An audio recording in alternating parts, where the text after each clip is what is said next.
Remember when it was bad for local media to convey coordinated messages over the airwaves? You know, like when Sinclair Media asked local anchors at their stations to read the same promo script to describe their newscasts.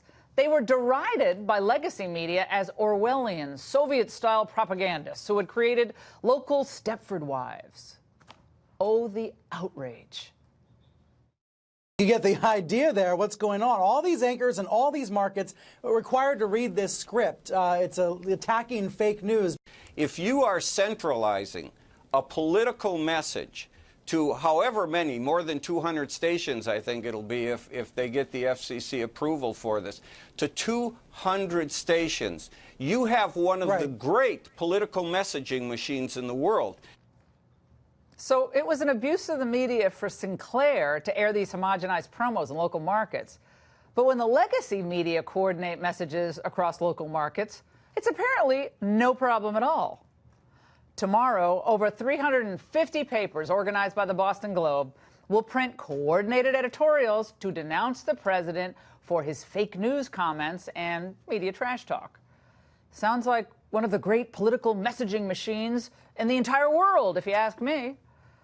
Marjorie Pritchard of the Boston Globe told CNN, quote, "We have some big newspapers, but the majority are from smaller markets, all enthusiastic about standing up to Trump's assault on journalism." What we are witnessing is the full-on politicization of the media. As Steve Bannon once said, the media have become the opposition party, and that's a pity. I think it's ever since their disastrous misreading of the electorate in 2016, they have obsessively worked to prove themselves right. In other words, on just about every issue, they paint the most insidious portrait possible of the president in order that later on they can say, "See, we told you so, we were right." I think it's also utterly predictable. The better the economy gets, the more confident the American people are about their future, the more frantic the never-Trump press becomes. It's a perverse, inverse relationship. And I've noticed something else. The more popular Trump becomes among African Americans, his numbers are as high as 36%, according to Rasmussen, the more desperate the scribblers are to tar him as racist. And of course, they throw in xenophobic and misogynist for good measure. So rather than cover how American lives are being transformed due to a booming economy and record-breaking employment figures, the media focus on self-created controversies like fabricated dossier claims. What was in the dossier was a spelled-out, detailed allegation that there was a mutual operation underway here, that there was collaboration and coordination between the Trump campaign and the Russians. A day that began with clips of James Comey, former FBI director, all over television, telling ABC News that he cannot rule out that the infamous P tape mentioned in the Steele dossier is real. Tell me the P tape or whatever the heck it is has credibility. Listen, that is exactly what Mueller is looking at, one of the things, and so we'll find out. False. And one of my personal faves that the media obsessed on, the breathless Melania is MIA speculation. One thing that the president and the White House have been quite quiet about is Melania Trump and her status. Staying behind at the White House, it seems, First Lady Melania Trump. The public hasn't seen her in 23 days, many wondering where she might be. If the First Lady or the person who's standing in for First Lady disappears, you want to know where she is.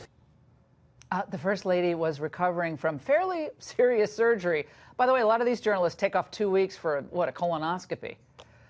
And now we're caught up in the Omarosa obsession. That's wall-to-wall coverage of a woman lacking credibility, pushing specious claims complete with surreptitiously recorded audio snippets. Can you stand at the podium and guarantee the American people they'll never hear Donald Trump utter the N-word on a recording in any context? We already know that this president seems immune from even the broadest standards of decency we've had in common in the past. Another tape wouldn't change anything. People are at least prepared to believe a lot of the things that she's saying about him, and at least a couple of things have looked like they might be true based on some of these tapes. A couple of things look like they might be true based on... Omarosa's stream of charges have been refuted by nearly every party she quotes in her book. Frank Luntz, Katrina Pearson, and Lynn Patton, who is her closest confidant at the White House, was on our show last night. They all dispute her claims. And the president says the producer of The Apprentice, Mark Burnett, also denies that there's any tape. But still, the media happily gives Omarosa hours and hours and hours of airtime. I think in their warped thinking, the woman America considers to be the ultimate mean girl helps advance the narrative for the media that Trump's a racist. But once again, I think the media are misreading the American people.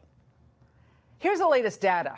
According to an NPR PBS NewsHour Marist poll, that's a mouthful, 71% of Americans have not very much or no confidence at all in the media, compared to just 25% who have a great deal of confidence, or quite a lot. But the amazing thing is, the media don't seem to care about what the consumers of news are shouting at them. So if the ratings and readership are down, whatever. We have a mission, that's to get Trump. Most have completely abandoned the idea of objectivity and are now essentially operating as full-time members of the resistance. So now that we've established all that, what lessons can the White House take from all of this? I realize it's tempting to swing at every pitch. But let's be real here. As Trump proved in the election, the media just aren't that influential anymore. So the president needn't feel like he has to respond to their every utterance, regardless of how vicious it is.